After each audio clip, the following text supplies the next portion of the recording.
नमस्कार, आप देख रहे हैं स्टार न्यूज प्लस। मैं हूं आपके साथ प्रेरणा सिंह। आइए अब नजर डालते हैं आज की बड़ी खबरों की ओर। तब तक आप बने रहिए स्टार न्यूज प्लस पर मेरे साथ। फॉरेस्ट कॉम्प्लेक्स पिंजौर में जन सुनवाई। सांसद कार्तिकेय शर्मा व विधायक शक्ति रानी शर्मा ने दिखाया एक्शन मोड। मौके पर दिए समाधान के आदेश। पिंजौर के फॉरेस्ट कॉम्प्लेक्स में आयोजित जन सुनवाई कार्यक्रम उस समय प्रभावशाली बन गया जब कार्तिकेय शर्मा और कालका विधायक शक्ति रानी शर्मा ने आमजन की समस्याओं को गंभीरता से सुनते हुए तुरंत कार्रवाई के निर्देश दिए। जन सुनवाई में बड़ी संख्या में पहुंचे लोगों ने पानी की किल्लत, टूटी सड़कों, सफाई व्यवस्था और बिजली जैसी मूलभूत समस्याएं उठाई। सांसद और विधायक ने अधिकारियों को सख्त लहजे में निर्देश देते हुए कहा कि जनहित के मामलों में किसी भी प्रकार की कोई लापरवाही बर्दाश्त नहीं की जाएगी और तय समय सीमा में समाधान अनिवार्य रूप से किया जाएगा। देखें स्टार न्यूज प्लस के लिए हरियाणा के कालका से नेशनल हेड रंजना शुक्ला की ये रिपोर्ट।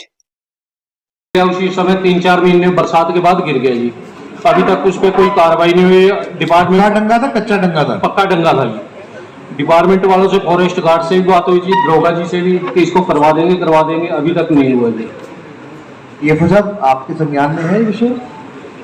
आप डीएफओ साहब से मिल लीजिए और आप ये विषय उनको बता दीजिए, ये उसका संज्ञान लेते हुए कार्रवाई करवाएंगे। लेकिन ये पता करिए कि अगर 4 महीने पुराना डंगा है और पकड़ा डंगा लगा है, 1 वर्ष पुराना, 1 वर्ष पुराना, 4 महीने में गिर गया था ये बरसात होते ही। अच्छा, हाँ जी, 4 ही महीने में गिरा ना, वो तो कह रहा हूँ मैं भी। 4 महीने बोला था ये बात आई थी। हाँ जी, हाँ जी, बिल्कुल उसके सामने बाहर पब्लिक के लिए। वो आपके ऑफिस के सामने है, उसी की बात कर रही है ना? बिल्कुल सामने है। जो जहां आपका ऑफिस मौजूद है, जहां बैठते हैं, उसके सामने की बात कर रही हैं। आपको पता है वहां पर है बाथरूम? अगर गए होगे ऑफिस तो पता होगा ना।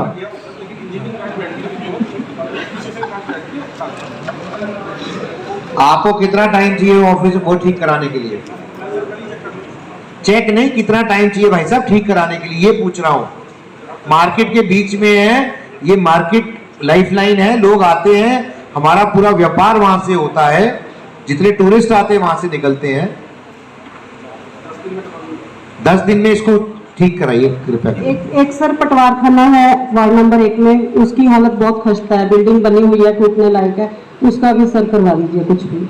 धन्यवाद। आप मैं जी लिखित में शिकायत कर रहे हो कि साइड से ना आए। सड़क की गुणवत्ता की शिकायत आपने नहीं करी, जो क्वालिटी हमने भी मैंने इन्वेस्टिगेशन कराई है सर। हमने कहा कि तो आप लोग उसकी तरफदारी कर रहे हो एसडीओ की। हमने कहा जी रोड बहुत बढ़िया बन गया अपना, लेकिन वो जो मिट्टी आती है ना जी, उसको और रुकनी चाहिए।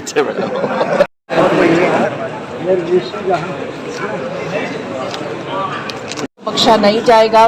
कार्तिक शर्मा जी ने भी बड़े अच्छे तरीके से सबको समझा दिया गया है कि कॉन्स्टिट्यूएंसी के लोगों का ध्यान रखें, उनकी समस्याएं सुने। क्या कहना चाहिए? देखिए, हम क्षेत्र की डेवलपमेंट की तरफ जा रहे हैं और अगर कुछ गलत काम होगा तो डेवलपमेंट में खलल होता है। डेवलपमेंट तभी हो पाएगी अगर उसकी गुणवत्ता अच्छी होती है, क्योंकि जो एक सड़क बनती है वो 4-5 साल तक जरूर चलनी पड़ती है और अगर उसमें गुणवत्ता में कमी होगी तो वो सड़क जल्दी खराब हो जाएगी। और सरकार की एक नीति है कि वो सड़क दोबारा जल्दी नहीं बन सकती है, तो इसलिए हम इंश्योर करना चाहते हैं कि जो भी सड़कें बन रही हैं उनमें सही माल इस्तेमाल हो, सही गुणवत्ता वाला सामान इस्तेमाल हो। और लोगों से भी मेरी यही ताकीद है कि जहाँ भी कहीं उनको गलत काम होता नज़र आ रहा है तो हमारे संज्ञान में लाए, और जहाँ तक अभी तक मेरे पास आए हैं संज्ञान में, उन सब कामों को रोक दिया गया है और उन कामों की जांच भी कराई जा रही है। मैम, 94 करोड़ की लागत से स्मार्ट सिटी के प्रोजेक्ट अप्रूव कराया गया। लोगों के लिए इसमें खुशी की बात है। हमें एक अच्छा 4 लेनिंग मिलेगा, अच्छी सिटी मिलेगी और अच्छी सड़कें मिलेंगी। मैम, लोगों में इसमें बहुत अच्छी खुशी है। मैम, थोड़ा सा लोगों को बताइए।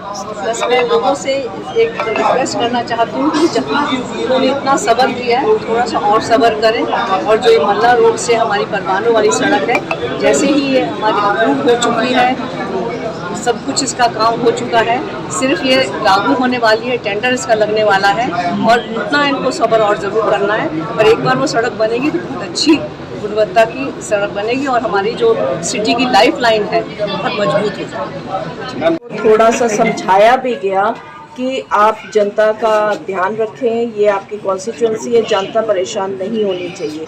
सर अगर अधिकारी नहीं सुनते हैं, इसके बाद भी अच्छे से समझाने के बावजूद भी क्या क्या है? देखिए जी, साम दाम दंड भेद ये तो होता ही है, हमारे पुराणों में लिखा है। सही बात ये है कि चाहे सरकारी अफसर हों या हम जो कि सार्वजनिक जीवन में हैं, हम लोग जनता के चुने हुए नुमाइंदे हैं और हमारा दायित्व है कि हम लोगों की चिंता करें और जो उनकी समस्याएं हैं उनके लिए संवेदनशील होकर अगर कोई काम हो नहीं भी सकता तो अपनी तरफ से पूरा प्रयास करें कि हम हर पॉसिबिलिटी को देखते हुए कि पहले क्या कर सकते हैं और किस तरीके से हम उनकी समस्या दूर कर सकते हैं, हमें प्रयास करना चाहिए। अगर कोई सरकारी अफसर पाया जाता है कि वह ऐसे काम नहीं कर रहा है तो वो इस इलाके में नहीं रहेगा। सर कार्तिक शर्मा और विधायक शक्ति रानी शर्मा के द्वारा एक मुहिम चलाई गई है कैंसर फ्री वुमेन्स को करने के लिए, जो कि बहुत बड़ी पहल है। सर ये थोड़ा सा हमारे दर्शकों को बताइए, पूरे इंडिया में चल रही है। हमने एक पहल शुरू की है, माननीय प्रधानमंत्री जी के जन्मदिन पे इसकी शुरुआत हुई थी नमो शक्ति रथ के नाम से, और ये कैंसर से हमारी माताओं बहनों को मातृशक्ति को बचाने के लिए एक पहल है। और ये पहल सिर्फ अस्पतालों में PHC या CHC सेंटर तक सीमित नहीं है, ये हर गली मोहल्ले में, हर इलाके में जाकर, गांव में, देहात में, शहर में, बस्तियों में जाकर हमारी मातृशक्ति की जो उनकी जान बहुत कीमती है और वो बच सकती है अगर समय पर उनकी जांच हो जाए। और यही प्रयास है कि ये रथ प्रत्येक घर तक, प्रत्येक महिला तक, माता तक, बहन तक हमारे क्षेत्र में और पूरे हरियाणा में भी जाकर ये अपना काम कर सके, क्योंकि हरियाणा में सरकार द्वारा हमारे को एक बीमा राशि मिल रही है, खासकर उन लोगों को जो गरीबी रेखा के नीचे हैं। और अगर समय पर इस बीमारी का पता चल जाए तो किसी को भी क्षति नहीं होएगी और पहुंचेगी और उनका इलाज हो सकता है और बहुत जल्द वे ठीक होकर अपने घर पहुंच सकते हैं स्वस्थ। सर पर मैं आप सबके माध्यम से पूरे कालका वासियों को, पूरे पंचकूला और हरियाणा वासियों को ढेर सारी बैसाखी की बधाई, लख लख बधाई देना चाहता हूं।